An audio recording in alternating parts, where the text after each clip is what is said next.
Your son is a failure. He's barely passing my class, and with grades like this, I'm just not sure what kind of future he's gonna have.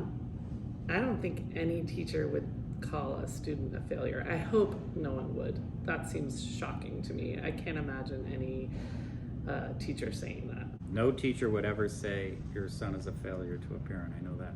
I don't know any teachers who would actually say that to a student, ever. What do you have to say for yourself? You're supposed to graduate this year. Listen to Mr. Johnson. What kind of future do you think you're going to have?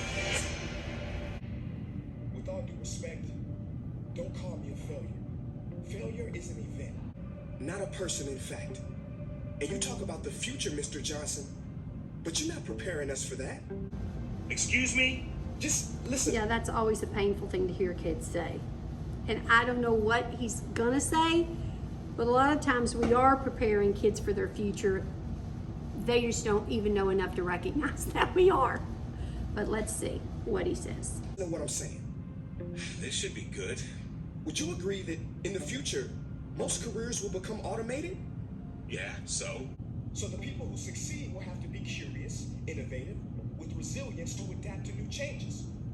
What's your point? That's not entirely true. I mean, once again, I haven't heard the whole context, but all of the jobs are not going to be automated. Plumbers will never be automated. Auto mechanics will never be automated. Customer service people, I guess that's sort of become automated, but there's a million jobs that aren't going to be automated. My point is, the focus in this school is not on that. It is on regurgitating information and test taking, and that's just real.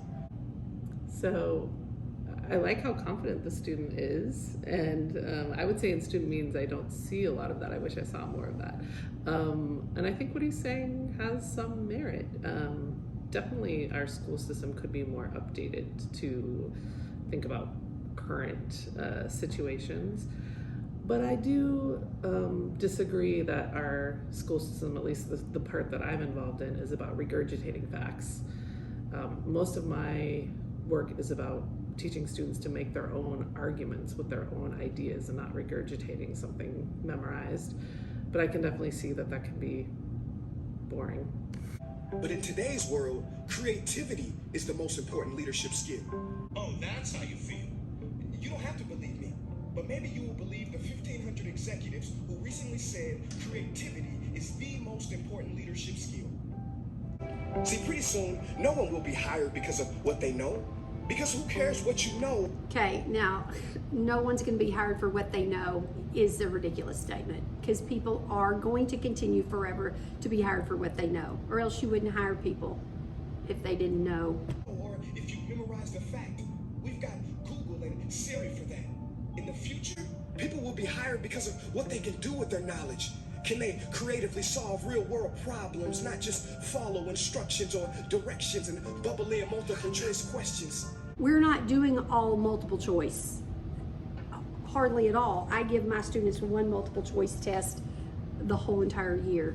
So, Mom, that's why I'm stressed, because these robotic tasks we learn in school should stop.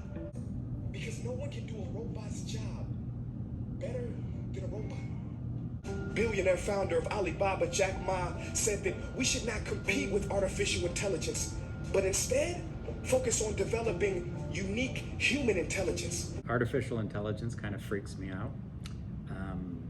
I don't know where we're going with that technology. I think we're kind of dabbling with things we don't know the consequences of. Mr. Johnson, drills are for teeth, not the human mind. So these repetitive knowledge-based tasks we must leave behind. If you don't know the simple repetitive stuff, then you spend time solving this on a minor level instead of having the knowledge already and moving and using that knowledge to then start being creative. For instance, I mean, the simple drilling the multiplication tables. I mean, you can't go to the store and figure out what the sale price is if you don't know multiplication tables. I mean, there are simple knowledge-based facts that help make thinking easier. Well, in the future, you're gonna find a lot of people graduating out of your class, right into the unemployment line. See, many top companies today don't look at grades. Mom, that old way is expiring. Google has been quoted as saying GPAs are worthless criteria for hiring. Founder of Tesla, Elon Musk, agrees. So I say this with unease and sorrow. If you continue to teach today as you taught yesterday, then you rob us students of tomorrow. I do agree that the way we teach has to constantly change. Mr. Johnson, I'm gonna keep it real with you. Sometimes sitting in your class is tough. I'm constantly thinking, if I don't look up at the clock, maybe it'll speed up. So I listen to you do my work and pay attention, feeling like an hour had to have gone by, but it was only 3 minutes. Well, what I know about time going by quickly in a class is the more you're working, the faster time goes. If you're not working, time ticks. So if you wonder why we're bored in class, look, you wanna get a kid to hate reading? Give them this, a school textbook. And some people think it's our fault, and that hurts me. They say you can lead a horse to water, but you can't make him drink. And to that I say no. Firstly, you can put salt in that horse's hay and make him thirsty. And if you bring joy in your classroom, you can make any bad student nerdy, as he or she discovers the beauty of truly learning. Mr. Johnson, I mean no disrespect. You have the most important job on this planet.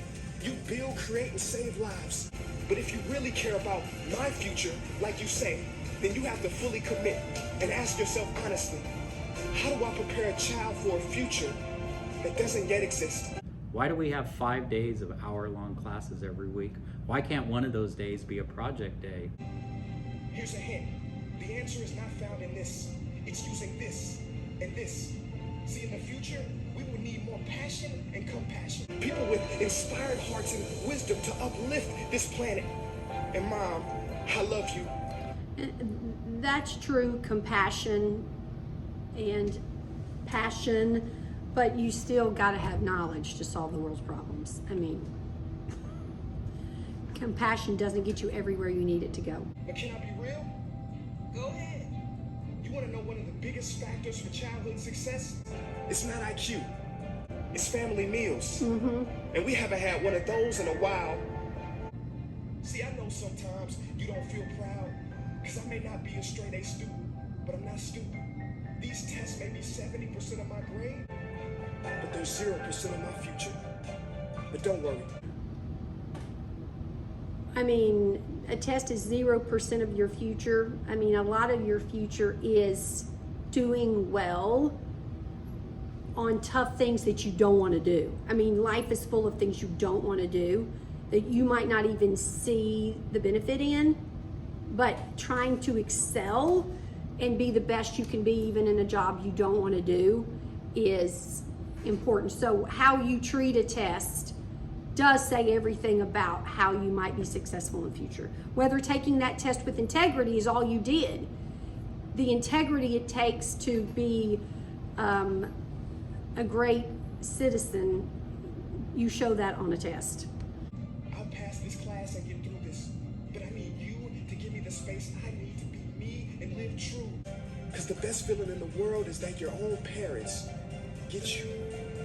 There's a passage in a book called The Prophet by Khalil Gibran, and if you don't mind, I'd love to share it with you. Go ahead. See, he says, your children are not your children. They are the sons and daughters of life longing for itself. They come through you, but not from you. And though they are with you, they do not belong to you. You may give them your love, but not your thoughts, for they have their own thoughts. You may house their bodies. Obviously, you want children to have their own thoughts, obviously. But a major job of a parent is to translate the knowledge and the wisdom and that they've gotten from all of their years. So the idea that you're not supposed to kind of speak in and try to help your child develop thoughts that help them be successful and thoughts that help them guard their own lives. Yeah, that's not being a responsible parent, I don't think. But not their souls, for their souls dwell in the house of tomorrow. So Mom, I'd appreciate it if you give me the love that I need to pursue my dreams. See, if we are to succeed, all three of us need behavior change on all fronts. We talk about the future, But the future is now, and it is created now by all of us. I've never heard you speak like that before. Yeah, I didn't know. But I'm going to reach out to administration and try to change some things. You have my word.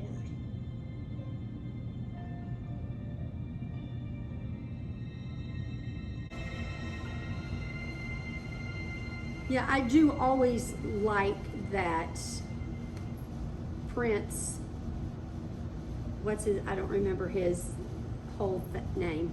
It's a beautiful video, and I agree with a lot of what it says, and I do think it's about teamwork and us working together. Yeah, that's pretty good. I agree with a lot of what he said. You know, they say we borrow our future from our children, you know, and that's true. The future generation is the children now. And so everything we do now is we're borrowing from the future. Whether it's running up our debt or, you know, messing up our environment, we're borrowing from someone else's future, not our future. And when I say our, I'm talking adults or, you know, people, us elder folk. It's hard to motivate them, right? And maybe some of the problem is with content, absolutely, and how we're approaching it. So we're always trying to update those things, and you know, good teachers are trying to do that, absolutely. But I do think it's a good point, and we need to continue on that path. He tries to be inspiring, and I do think ultimately the point he's trying to make is a great one, that we really do have to help inspire our kids to learn and be creative and think. But that has to involve knowledge. I mean, you've got to have knowledge about which to think, and we've got to constantly change and grow and be better.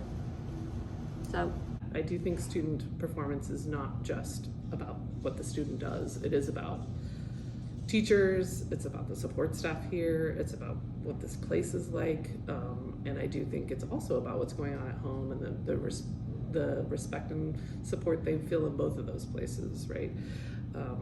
And I'm happy that from a lot of my students, they do get a lot of support at home, but those that don't, that's really hard. Thank you guys so much for watching this video. The Trending Jam fan base is the greatest on all of YouTube. Mark my words. And if you guys did enjoy this video, please leave it with a big thumbs up, as it does let me know that you guys did enjoy the video. And I thank you guys so much for your continuous support. If you are new, please do consider subscribing. I love you guys so much, and peace.